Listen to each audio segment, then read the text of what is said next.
Alright guys, so my name is Logan. I'm the garden manager out here, and today we're going to take a look at some fall bloomers. This is kind of a tired year or tired time of year in the garden. A lot of things are starting to senesce and get ready for fall and winter, but there's still some really cool stuff blooming. I've got kind of a serendipitous path but we'll figure it out. So we'll start this way. So this time of year, most of the things that are blooming are going to be in the sun, so I'm going to kind of stay out of the shade for the most part.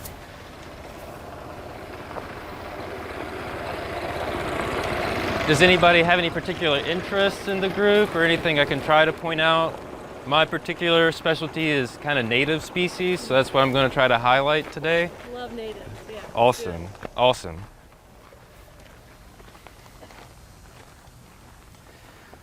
So we'll start off with this kind of little guy right here. I know he doesn't really look like much, but this is actually a really rare species of in the mint family.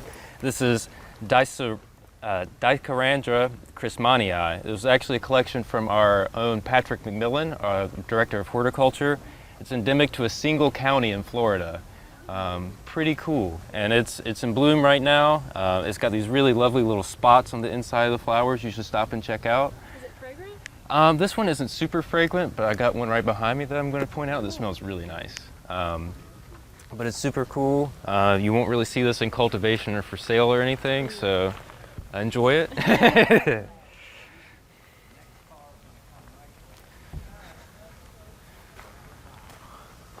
This next plant is from a very similar location in Central Florida. This is actually endemic to a single stretch along the Apalachicola River on bluffs. This is Liatris gholsonii, actually pretty recently described, 2002-ish, so it's not, it's a relatively new species, and they don't typically branch out quite this much. They usually have a more compact spike, but our soils are a little rich here and they tend to get a little bushy. But still an awesome pollinator plant. This one has some white flowers coming in with the purple as well. It's a really cool, really nice Liatris species.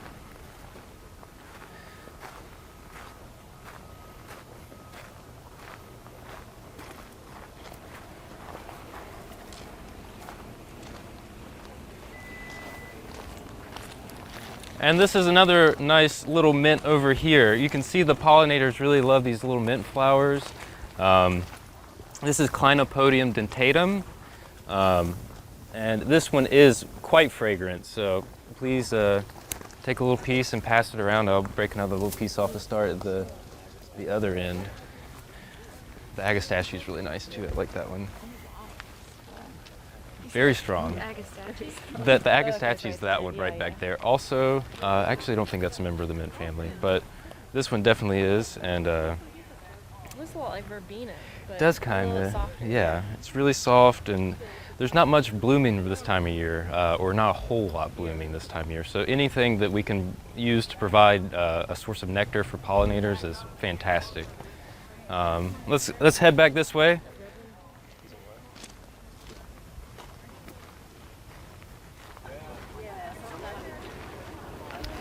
So one of the genera you'll see in bloom pretty much throughout the garden is Salvia. It's one of our longest blooming genera in the garden. We have a lot of salvias. This one in particular is really nice. It's a native to kind of the Gulf Coast. It's mostly in Texas though. It's very drought tolerant. This is Salvia farinacea. And I think the blue is really lovely this time of year as well. You can see it's abuzz with little pollinators all bouncing around, and these are all native bees, not honeybees, so even better. We have several cultivars of this throughout the garden. I believe this is one we haven't released yet, Midnight Candle, but farinacea. Species is Victoria? This is a straight species. It is a cultivar of a straight species. I'm not sure about Victoria specifically, but this is farinacea. All right, we'll head this way now.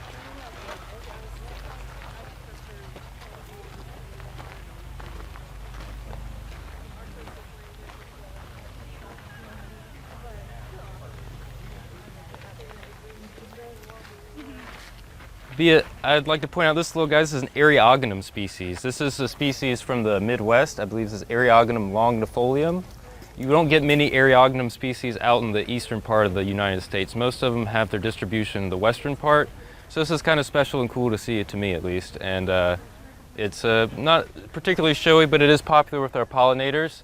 We have a little scoliid wasp, or scoliid wasp. Oh, they just flew away. But the scoliid wasps are super cool. They actually parasitize beetles and grubs in the ground. So they burrow in the ground and they sting beetles, and they lay their eggs on those beetles, so their eggs have a food source under the ground, so they can help control things like Japanese beetles and things that can be pests in your yard. Let them run your crepe myrtles. We'll keep on trucking this way.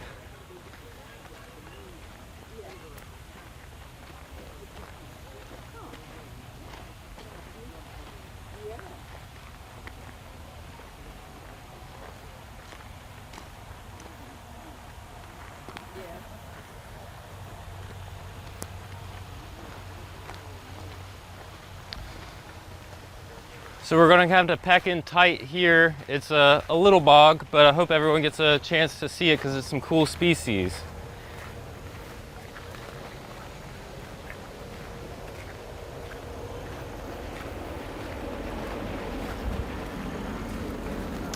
So during your visit today, please don't climb through the beds like I'm about to do. But this is just for some purposes of showing you guys. So I know this looks like a wet cotton ball, but it's actually very, very nice and not typically cultivated sedge. This is Eriophorum virginicum, very common in northern bogs, and even this is actually from North Carolina up around the Boone area, high elevation bogs, really awesome sedge. We also have this Eriocaulon decangulare. It means 10 angle pipe, or common name for it is 10 angle pipewort. So decangulare, 10 angles on the stem. It kind of has a decahedron shape to it. Some people call them hat pins, bog buttons. I think they're really nice, native texture this time of year in the garden. We also have this lovely Andropogon cretaceous behind us. It's related to your typical big blue stem, but this one's in the coastal plain of North Carolina. Really glaucousy blue color, offset by this nice reddish purple in there in the center. Quite a nice accent here in this bog. We also have this Rhynchospora latifolia, another nice sedge. This collection is from Charleston, South Carolina. We offer several other selections that are smaller. This one's more of a clumping habit, but some of the other ones run a little more. But it's a really nice edge to a bog or a wet area. These bracts, or the white part you see, aren't flowers, they are bracts, and the flower itself is actually the centerpiece at the top. And it is visited by quite a few pollinators and things like that. I'm going to work my way out of here and we're going to head that way.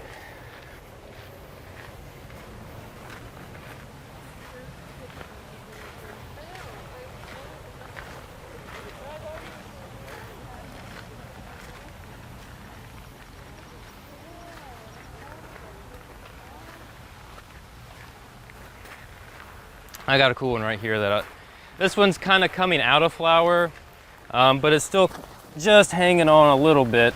This is Marshallia graminifolia, another great bog species. Not super common, but pretty common throughout the southeast, relatively so. And just a lovely inflorescence on that. Very popular with pollinators a little earlier on in the season. Kind of looking tired this time of year though. We'll keep on moving this direction.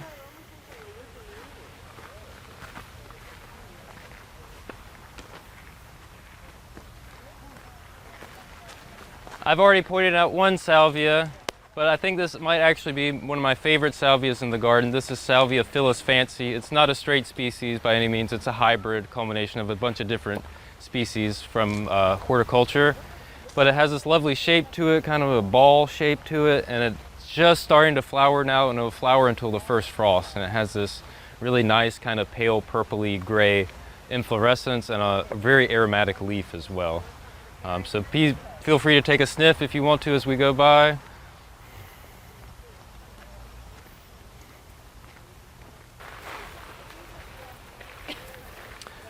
Over here we have a nice native Solidago Drummondii. I believe this is a native throughout a lot of the southeast, particularly Georgia.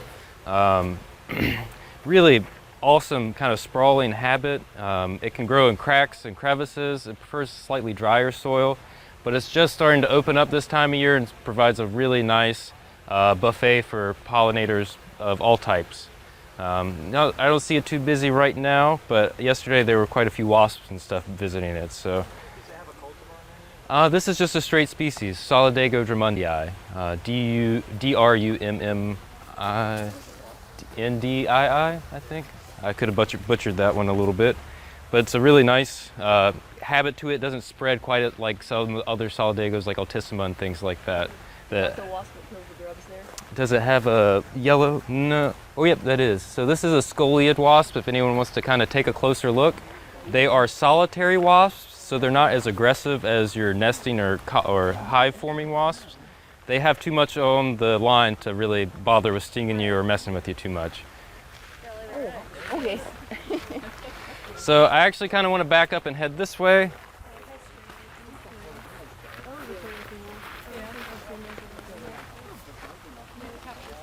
Hey, Kathy.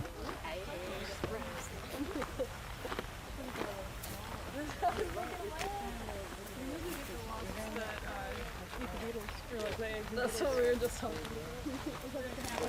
Sir, how do we get to the sun garden? Sun garden, you want to cut through here, right down this path, and then take the path through the holly hedge. Oh, okay. You'll be right there. It's that direction, right that way. No problem. All right, another one I wanted to point out is this Colonie Obliqua. It's also known colloquially as turtle's head. A really lovely pink flower this time of year. Hummingbirds, bees all really like these. I've seen them mostly in damp forests in the wild, but it likes this kind of shaded, part sun habit. Most of them you can kind of get to talk like a little turtle if you squeeze the jaw, but the Obliqua is an inverted lower petal, so not quite as fun to play with. But a really beautiful plant. It'll keep blooming for a little while. You see it's just starting to really get going here. So this time of year, this is a really nice one. There's several other species. There's a white one. I think that's Alba or Glauca. I can't remember exactly. But the Colonie in general is a really cool genus. Turtle heads. They're really fun. Another fall bloomer that's just kind of starting to go out right now is this Vernonia. Lovely purple accent in the garden. And pollinators just go crazy for it, but it's just starting to go to seed now. So it's on the end tail.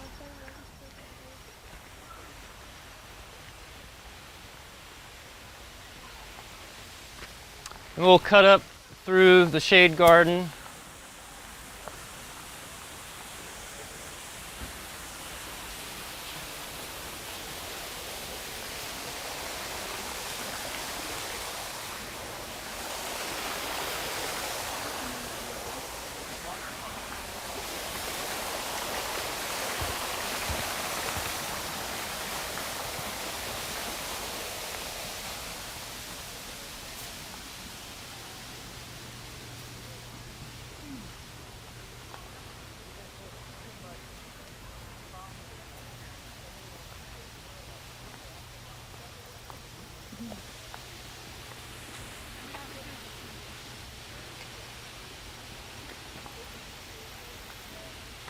I'm going to wrap up in this area, but you guys please feel free to check out our pollinator table, some of our selections we're currently offering in the greenhouses.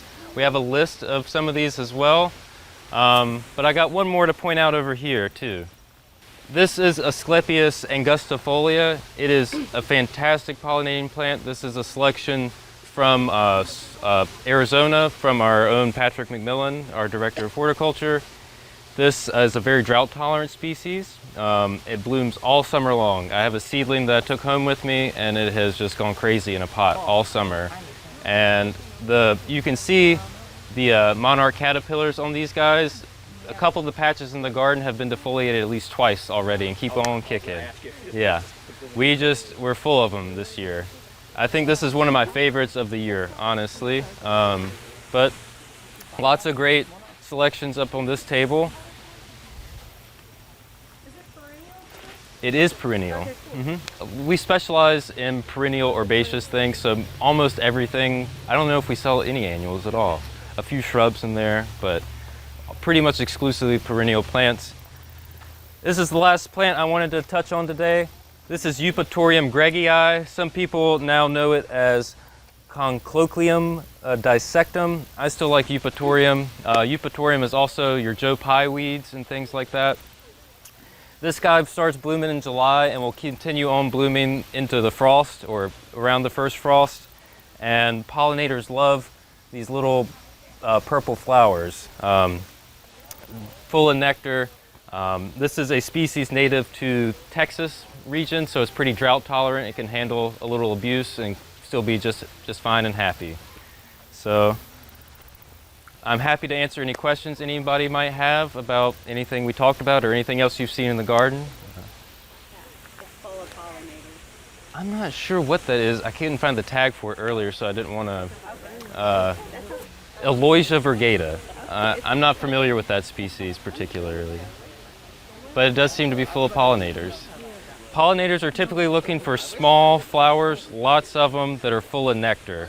And that can be a lot of different things. We have a lot of exotic species in the garden that offer that for them. There's one particularly behind you, Perennia.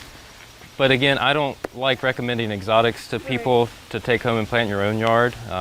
So I've tried to focus again on our natives today.